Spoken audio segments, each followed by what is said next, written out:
우리 뇌에서 가장 진화한 부분, 이 심피질은 대체 왜 있는 걸까요? 단순히 세상을 보기 위해서? 어쩌면 그 진짜 목적은요, 세상을 있는 그대로가 아니라 앞으로 있을 수 있는 모습으로 상상하는 것일지도 모릅니다. 우리 뇌가 가진 가장 놀라운 능력, 바로 그 상상력의 비밀 속으로 지금부터 함께 들어가 보죠. 자, 보통 우리는 뇌가 세상을 인식하고 또 분석하는 기관이라고 생각하잖아요. 근데 과연 그게 전부일까요? 만약에 뇌의 가장 중요한 역할이 우리가 지금껏 알던 것과 전혀 다른 거라면 어떨까요? 아니, 물론 신비질이 사물을 알아보는 거 잘하죠. 하지만 이게 그렇게까지 대단하고 특별한 능력은 아니에요. 왜냐면 심지어 물고기조차도 사물 모양이 좀 바뀌어도 그게 그거라는 걸 알아보거든요. 그렇다면 도대체 우리 뇌의 이 어마어마하게 거대한 영역은 왜 필요한 걸까요? 정답은 바로 시뮬레이션입니다. 심피질의 진짜 그리고 가장 원초적인 기능은요, 그냥 세상을 받아들이는 걸 넘어서 아직 존재하지 않는 세상을 머릿속으로 상상하고 모의 실험하는 거였어요. 그리고 이 능력은 우리 포유류 조상들에게 세 가지 정말 혁명적인 힘을 선물했죠. 자, 그럼 이 엄청난 내면의 상상력 발전소가 우리에게 준 첫 번째 선물, 그게 뭐냐면요, 바로 가능한 미래를 미리 그려보는 힘이에요.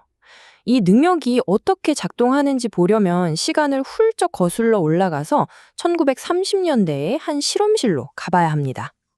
때는 1930년대, 에드워드 톨먼이라는 심리학자가 쥐가 어떻게 미로를 배우는지 연구하고 있었어요. 그 당시만 해도 다들 동물은 그냥 해보고 잘 되면 보상받고 또 반복하고 이런 단순한 시행착오로 배운다고 믿었거든요. 근데 톨먼이 보던 쥐들이 좀 이상한 행동을 하기 시작한 거죠. 아주 어려운 갈림길에 딱 도착하잖아요. 그럼 쥐들이 그냥 아무데로나 휙 가는 게 아니고요. 잠깐 멈춰서서 고개를 왼쪽, 오른쪽 이렇게 번갈아 가면서 쳐다보는 거예요. 꼭 사람이 고민하는 것처럼요. 톨먼인 이걸 보고 딱 생각한 거죠. 얘 지금 머릿속으로 양쪽 길을 미리 가보고 있는 거 아냐? 하고요. 일종의 정신적인 시뮬레이션이죠. 톨먼이 이 행동에 아주 멋진 이름을 붙였어요. 바로 대리 시행착오. 그러니까 직접 몸으로 부딪히면서 배우는 게 아니라 머릿속에서 안전하게 대리로 여러 가능성을 시험해보고 이 길이 좋겠네 하고 결정한다는 거죠. 이게 바로 우리가 아는 계획이라는 능력의 시작이었던 겁니다. 물론 그때는 이게 그냥 그럴듯한 추측이었어요. 뇌 속을 들여다볼 수가 없었으니까요. 수십 년 동안 그냥 재미있는 가설로만 남아 있었죠. 그런데 시간이 흘러서 2000년대가 됐습니다. 기술이 엄청나게 발전했잖아요. 드디어 과학자들이 쥐가 그 갈림길에서 망설이는 바로 그 순간 뇌 안에서 무슨 일이 벌어지는지 직접 볼 수 있게 된 겁니다. 와. 그리고 정말 믿을 수 없는 걸 발견합니다. 쥐 뇌 속에 우리 몸의 GPS 같은 역할을 하는 장소세포라는 게 있거든요. 이걸 들여다봤더니 쥐가 갈림길에서 망설이는 동안에 이 세포들이요, 아직 가지도 않은 길을 따라서 순서대로 착착착 하고 미리 활성화되는 거예요. 말 그대로 쥐가 머릿속으로 미래의 길을 막 달려보고 있었던 거죠. 수십 년 전 톨먼의 추측이 정확하게 맞았던 겁니다. 이 능력이 얼마나 대단한지 우회 과제라는 걸 보면 딱 드러나요. 여기 왼쪽 물고기 좀 보세요. 이런 오래된 뇌는요, 눈앞에 먹이가 있어도 투명한 벽이 가로막고 있으면 그냥 계속 머리를 쿵쿵 부딪힙니다.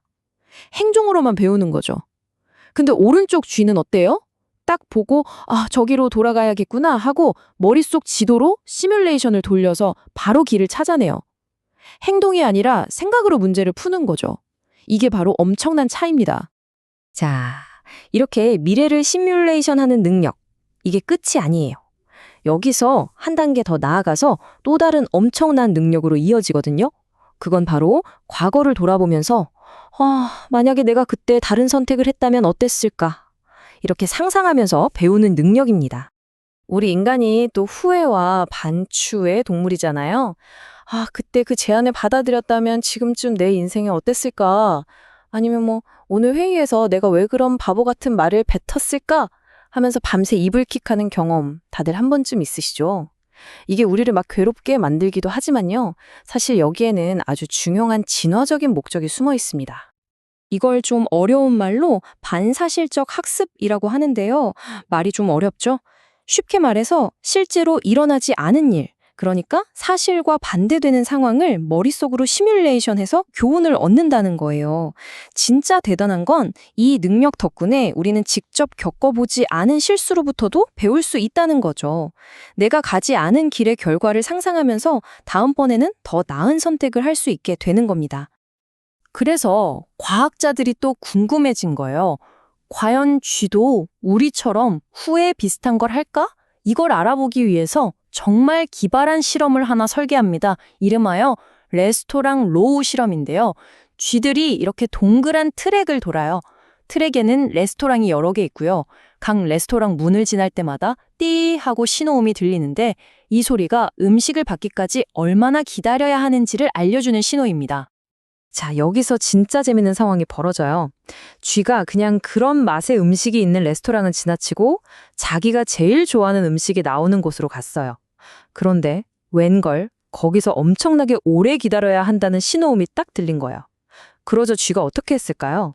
딱 멈춰 서서 방금 자기가 지나쳐온 그 레스토랑 문을 휙 돌아봅니다. 그리고 바로 그 순간 쥐의 뇌를 들여다봤더니 와, 정말 놀라운 일이 벌어지고 있었어요. 뇌에서 맛을 느끼는 영역이 글쎄 방금 자기가 포기했던 바로 그 음식의 맛을 상상하고 있었던 겁니다. 말 그대로 아까 그냥 그거 먹을 걸 하고 후회하는, 즉 다른 과거를 시뮬레이션하고 있었던 거죠. 이 만약에라고 생각하는 능력, 즉 반사실적 사고는요. 지능의 진화에서 정말 어마어마한 도약이었어요. 아주 옛날 동물들은 그냥 이거 하면 저거 나온다 수준의 단순한 연결만 할 수 있었고요. 좀 더 진화한 척추동물은 미래의 보상을 예측할 수 있게 됐죠. 하지만 우리 포유류 조상들은 여기서 한 발 더 나아간 겁니다. 만약에 내가 그 행동을 안 했다면 그래도 이 결과가 나왔을까? 이렇게 질문을 던지기 시작한 거죠. 이건 단순히 두 사건을 연결하는 걸 넘어서 둘 사이의 인과관계를 파악하는 거예요. 복잡한 세상에서 진짜 원인이 뭔지를 찾아내는 능력, 그게 바로 여기서 시작된 겁니다. 자, 보세요. 미래를 상상하고 또 선택하지 않은 과거도 상상하고 이 모든 능력은 결국 세 번째 능력과 아주 깊숙이 연결되어 있습니다. 그게 뭐냐면 바로 우리가 기억이라고 부르는 거예요. 그런데 여기서 진짜 충격적인 사실은요. 우리가 철석같이 믿는 그 기억조차도 사실은 순수한 기록이 아니라 일종의 시뮬레이션이라는 겁니다.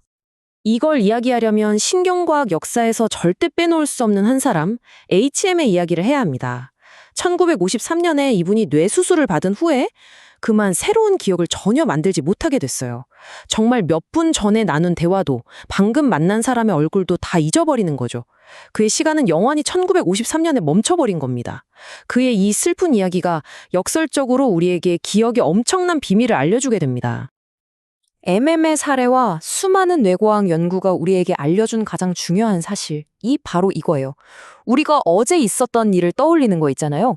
이런 기억이 마치 비디오를 뒤로 돌려보는 것처럼 정확한 기록이라고 생각하시죠? 천만에요. 그게 아니라는 겁니다. 기억이란 뇌가 과거의 사건을 거의 새로 만들어내는 것에 가까운 일종의 재시뮬레이션 과정이라는 거예요. 그 증거는 아주 확실해요. 실제로 뇌를 찍어보면요. 과거를 떠올릴 때 활성화되는 부분이랑 아직 일어나지 않은 미래를 상상할 때 활성화되는 부분이 거의 똑같아요. 소름 돋죠? 우리 뇌는 기억에 비어있는 부분을 지금 내가 아는 지식이나 믿음 같은 걸로 슬쩍슬쩍 채워넣거든요. 그래서 기억이 엄청 생생하게 느껴지지만 사실은 실제와는 전혀 다를 수 있다는 거죠. 왜 법정에서 목격자 증언을 100% 믿을 수 없는지 이제 좀 이해가 가시죠? 자, 정리해볼까요? 미래를 시뮬레이션하고 다른 과거를 시뮬레이션하고 심지어 기억마저도 재시뮬레이션하고 이 모든 능력들을 하나로 묶는 핵심 개념이 있습니다. 바로 우리 뇌가 자기 내부에 세계 모델이라는 걸 만들고 그걸 활용한다는 건데요. 진짜 흥미로운 건 이 개념이 지금 인공지능, AI 분야에서 가장 뜨거운 화두라는 점입니다. AI를 학습시키는 방식도 크게 두 가지로 나눌 수 있어요. 하나는 모델 프리, 그러니까 아까 봤던 물고기 같은 방식이에요. 이 상황엔 이 행동, 저 상황엔 저 행동, 이런 식으로 행동과 보상을 그냥 직접 연결해서 외우는 거죠. 빠르고 효율적이긴 한데 상황이 조금만 바뀌면 완전 바보가 돼요. 반면에 모델 집안 방식은 우리 쥐와 같아요. 먼저 세상이 어떻게 돌아가는지에 대한 자기만의 모델, 즉 지도를 머릿속에 만들어요. 그리고 그 지도 위에서 이렇게 하면 어떻게 될까 하고 시뮬레이션을 돌려본 다음에 가장 좋은 행동을 선택하는 거죠. 훨씬 똑똑하고 유연하지만 만들기가 엄청나게 어렵습니다. 생각해보면 우리 뇌는 이걸 수백만 년 전에 이미 해낸 거죠. 정말 대단하지 않나요? 결국 우리 뇌의 진짜 초능력은 세상을 있는 그대로 보는 게 아니라 시뮬레이션 하는 거였습니다. 자, 그렇다면 마지막으로 정말 근본적인 질문 하나를 던져보고 싶습니다. 우리가 이 세상의 절대적인 법칙이라고 믿는 인과관계, 즉 원인이 있으면 결과가 있다는 이 생각마저도 사실은 현실 그 자체가 아니라 그저 우리 뇌가 세상을 이해하기 위해 만들어낸 가장 정교하고 유용한 시뮬레이션은 아닐까요? 어쩌면 원인과 결과라는 건 객관적인 현실이 아니라 우리 마음속에만 존재하는 하나의 이야기일지도 모른다는 거죠. 여러분은 어떻게 생각하시나요?